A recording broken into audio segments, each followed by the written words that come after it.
Hello guides, welcome to my channel. आज हम लोग पढ़ेंगे chapter 1 cell the fundamental unit of life को समरी में पढ़ेंगे इन समरी। चलिए अब हम स्टार्ट करते हैं। यहाँ पे हमको पढ़ना है, पहला पॉइंट है cell is the smallest unit of structure and function of all organism. Cell जो है वो एक स्मॉलेस्ट यूनिट स्ट्रक्चर है ऑर्गेनिज़म का, लेकिन वायरस को छोड़ के मतलब जितने भी ऑर्गेनिज़म है ये सब एक सेल के मिल के बने हैं, ठीक है। और वायरस जो है उसको एक्सेप्ट कर दिया गया है, मीन्स वायरस को छोड़ के। A typical cell is bounded by plasma membrane, has cytoplasm, genetic material, DNA and RNA। जो प्लाज्मा मेम्ब्रेन है उसको एक तरीके से हम लोग सेल में, मैं उसको अच्छे से क्लियर कर देती हूँ कि प्लाज्मा मेम्ब्रेन होता क्या है। प्लाज्मा मेम्ब्रेन को हम लोग एक तरीके से सेल मेम्ब्रेन भी बोलते हैं। ये एक तरीके से सेलेक्टिव परमिएबल मेम्ब्रेन है, मतलब कोई भी मटेरियल अंदर और बाहर जाने से पहले परमिशन कर लेगा उसके बाद। और ये जो प्लाज्मा मेम्ब्रेन है ये लिपिड और प्रोटीन से मिलके बना है, ठीक है। Cell has bacteria and blue green algae. Cyanobacteria do not contain a distinct nucleus, they are called prokaryotic cell. अब भाई ये प्रोकैरियोटिक सेल क्या होता है, पहले इस लाइन को कंप्लीट कर लेते हैं। Such cell have only one membrane and that is plasma membrane. इसमें बोल रहा है प्रोकैरियोटिक क्या होता है। प्रोकैरियोटिक एक ऐसा सेल है जिसके पास कुछ भी नहीं होता है, वो एकदम खाली होता है। मतलब एक सेल होता है वो दो टाइप का होता है, एक प्रोकैरियोटिक होता है और दूसरा यूकैरियोटिक होता है। जो प्रोकैरियोटिक उसका होता है उसके पास न्यूक्लियस नहीं होता है बट न्यूक्लियोइड होता है। वो उसका जो सेल का जो शेप साइज है वो स्मॉल है। ये इसके पास सिंगल क्रोमोसोम होते हैं। सेल मेम्ब्रेन बाउंड ऑर्गेनल, इसमें जो सेल मेम्ब्रेन होते हैं, सेल मेम्ब्रेन बाउंड ऑर्गेनल जो होते हैं वो एब्सेंट होता है प्रोकैरियोटिक में। और यूकैरियोटिक में जो होते हैं न्यूक्लियस अच्छे से डिफाइन होते हैं, लार्ज होते हैं सेल, एक से ज़्यादा क्रोमोसोम होते हैं। मेम्ब्रेन बाउंड सेल जो होते हैं वो प्रेजेंट होते हैं, ठीक है। अब नेक्स्ट पॉइंट है हमारा, plant cell and animal cell have eukaryotic cell. Each of these cell has a true nucleus for nucleus which is bounded by nuclear membrane. These cell also have various membranes bound organelles such as ER, Golgi apertures, mitochondria and plastids etc. इसमें बोल रहा है जो plant cell और animal cell है इनके पास eukaryotic cell होते हैं, क्योंकि यूकैरियोटिक सेल के पास न्यूक्लियस अच्छे से डिफाइन होते हैं और प्लांट सेल और एनिमल सेल में भी न्यूक्लियस अच्छे से डिफाइन होते हैं। और वो सेल मेम्ब्रेन बाउंड ऑर्गेनेल भी होते हैं। मतलब सेल मेम्ब्रेन बाउंड ऑर्गेनेल का मतलब लाइक एंडोप्लाज्मिक रेटिकुलम, जिसको हम लोग ER भी बोलते हैं, Golgi apparatus, mitochondria, plastids etcetera. Next है हमारा unicellular organism. Example amoeba have only one cell in their body. Unicellular organism होता क्या है। यूनिसेलुलर ऑर्गेनिज्म मतलब एक सेल, ऐसे ऑर्गेनिज्म जो एक सेल से मिलके बनते हैं उसको यूनिसेलुलर ऑर्गेनिज्म बोलते हैं। और ऐसे से ऑर्गेनिज्म जो एक से ज़्यादा सेल से मिलके बनते हैं उसको मल्टी सेलुलर ऑर्गेनिज्म बोलते हैं। क्लियर। नेक्स्ट है हमारा plasma membrane is a living selective permeable membrane. अभी मैं आपको अच्छे से डिफिनीशन के साथ बताई थी कि प्लाज्मा मेम्ब्रेन होता क्या है। प्लाज्मा मेम्ब्रेन एक सेलेक्टिव परमिएबल मेम्ब्रेन होता है जो एंट्री और एग्जिट परमिशन से करते हैं, ठीक है। और chemically it comprises phospholipid, cholesterol, protein and carbohydrate molecule. These molecules are organized in such a way that plasma membrane is said to fluid mosaic structure, ठीक है, क्लियर हो गया होगा। अब नेक्स्ट है हमारा function of plasma membrane include diffusion, osmosis, mediated transport facilities, diffusion और transport and active transport and endocytosis, phagocytosis, photocytosis and endocytosis. Amoeba take food by phagocytosis. इसमें कई सारे टॉपिक आ रहे हैं, like plasma membrane, diffusion, osmosis. Diffusion क्या होता है, osmosis क्या होता है, चलिए बताते हैं। डिफ्यूज़न उसको बोलते हैं जो हायर से लोअर कंसंट्रेशन मूव करता है, लेकिन जो और ऑस्मोसिस क्या होता है, वो भी हायर से लोअर कंसंट्रेशन मूव करेगा, लेकिन डिफ्यूज़न जो है वो प्लाज्मा मेम्ब्रेन को क्रॉस नहीं करेगा, वो सेल के अंदर से ही मूव कर जाएगा। जैसे यहाँ पे आपको एग्जाम्पल में दिख रहा होगा कि ये एक सेल है, ये रेड कलर का जो है ये सेल है, और यहाँ पे बहुत सारे वाटर के मॉलिक्यूल हैं और यहाँ पे कम है। तो जो ये जो प्रोसेस है ये हायर से लोअर कंसंट्रेशन मूव करेगा, बट ये प्लाज्मा मेम्ब्रेन को क्रॉस नहीं करेगा। और जो ऑस्मोसिस होते हैं वो जैसे यहाँ पे लोअर कंसंट्रेशन है और यहाँ पे हायर कंसंट्रेशन है, तो जो ऑस्मोसिस होते हैं वो प्लाज्मा मेम्ब्रेन को क्रॉस करते हुए हायर से लोअर मूव करते हैं। ठीक है, उम्मीद है कि इतना बात आपको क्लियर हो गया होगा। अब हम अपने टॉपिक पे आते हैं, और यहाँ पे कई सारे टॉपिक की बात हो रही थी, लाइक डिफ्यूज़न, ऑस्मोसिस तो आप समझ गए। अब यहाँ पे बात आता है कि एक्टिव ट्रांसपोर्ट, ये सब मतलब पैसिव ट्रांसपोर्ट क्या होता है। तो चलिए बताते हैं एक एक करके।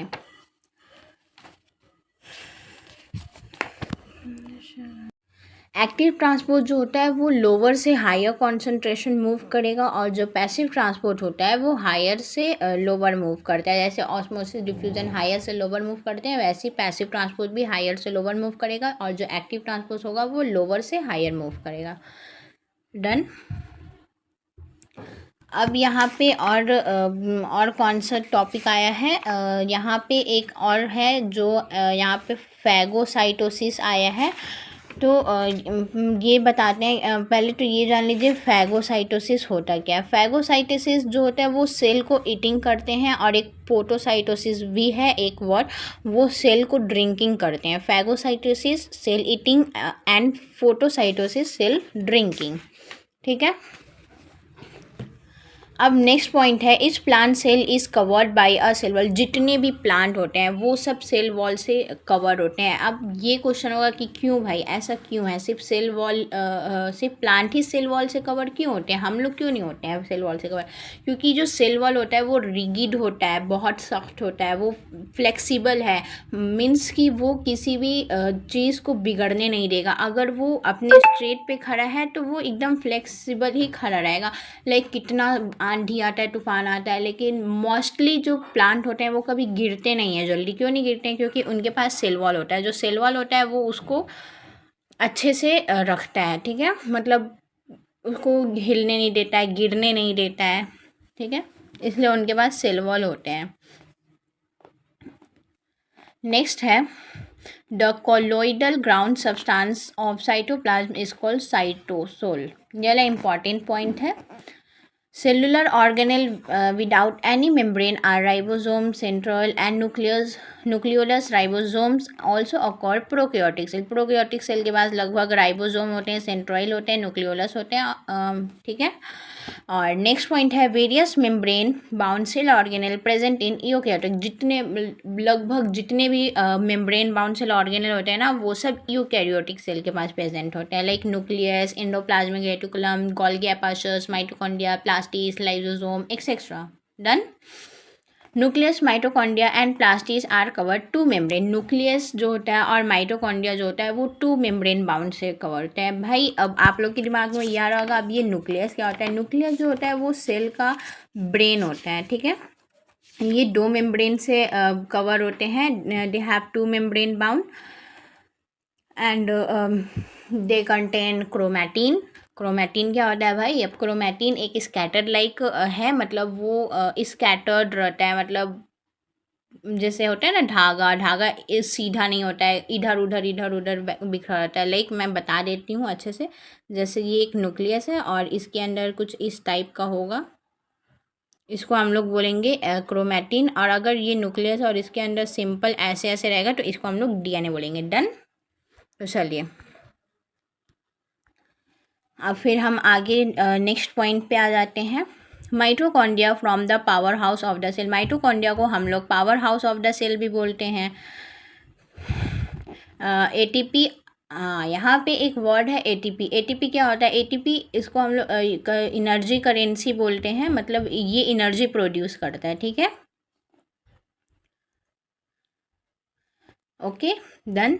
अब है next point, chloroplast and chlorophyll containing green plastics, they use water, carbon dioxide and convert radiant energy of sunlight into chemical energy, carbohydrate. This process is called photosynthesis. अब photosynthesis तो आप लोग बहुत पहले ही जान चुके होंगे photosynthesis होता क्या है, लेकिन यहाँ पे एक टॉपिक है क्लोरोप्लास्ट, है ना, ये वाला टॉपिक क्लोरोप्लास्ट वाला, क्रोमोप्लास्ट वाला। अब हम ये जानेंगे कि ये क्लोरोप्लास्ट क्रोमोप्लास्ट होते क्या है, तो चलिए बताते हैं। हाँ, तो जो क्लोरोप्लास्ट होता है वो ग्रीन कलर मतलब कंटेन करता है, और जो क्रोमोप्लास्ट होता है मतलब उस जो क्रोमोप्लास्ट होता है वो ब्राउनिश रेडिश कलर में होते हैं, और उसका जो शेप होता है वो इरेगुलर होता है, और जो ल्यूकोप्लास्ट होता है वो कलरलेस होता है, ठीक है डन।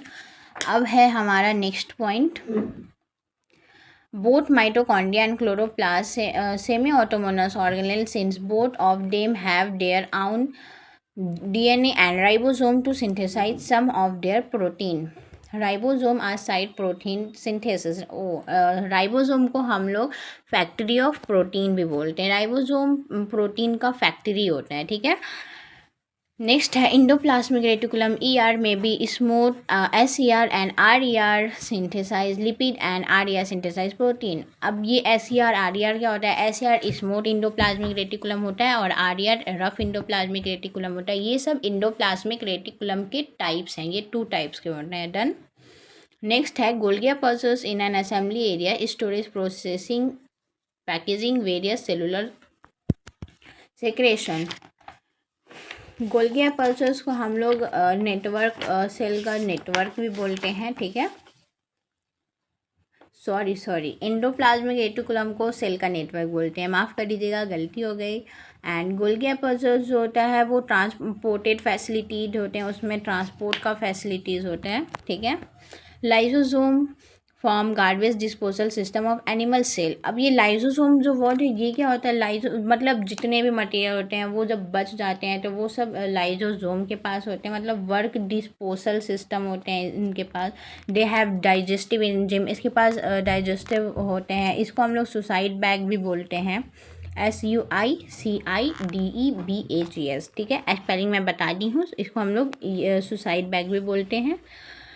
लास्ट पॉइंट है nucleus control all metabolic activity. जो न्यूक्लियस होता है वो बहुत सारे सभी मेटाबॉलिक एक्टिविटीज़ को कंट्रोल करते हैं, और cell without nucleus die in short time. जो सेल बिना न्यूक्लियस होते हैं वो बहुत जल्दी डाई हो जाते हैं, मर जाते हैं सेल। नेक्स्ट पेज है हमारा, थोड़ा सा बच गया है तो चलिए इसको भी जल्दी जल्दी ख़त्म कर दें। Nucleus of a non dividing cell contain chromatin. जब सेल डिवाइड नहीं होता है उस प्रोसेस में हम लोग उसको क्रोमैटिन बोलते हैं, लेकिन जब सेल डिवाइड होता है तो उस प्रोसेस में हम लोग उसको क्रोमोसोम्स बोलते हैं, ठीक है। यही यहाँ भी लिखा है, chromosome occurring during cell division, they are form due to coiling and folding, ठीक है। The process by which cell increase in their number is called cell division. Cell division जो सेल को एक से ज़्यादा में डिवाइड करते हैं उसको बोलते हैं। जैसे अभी मैं आपको बताती हूँ अच्छे से क्या होता है, चलिए।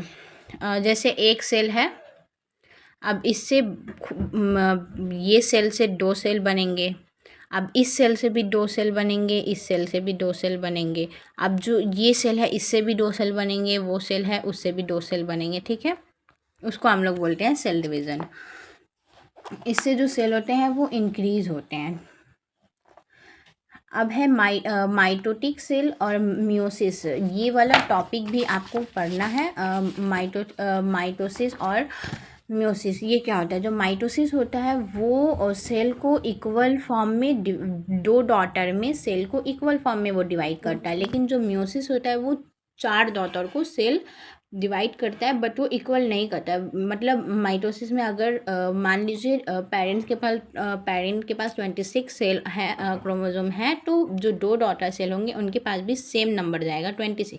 लेकिन जो म्यूसिस में डॉटर के पास 26 होगा तो उसका हाफ होगा। म्यूसिस 4 डॉटर है ना, तो चारों डॉटर को हाफ सेल मिलेगा।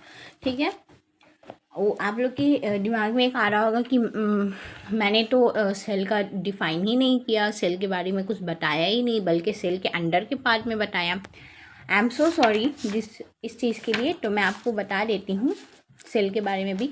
Cell is the basic structure and functional unit of life.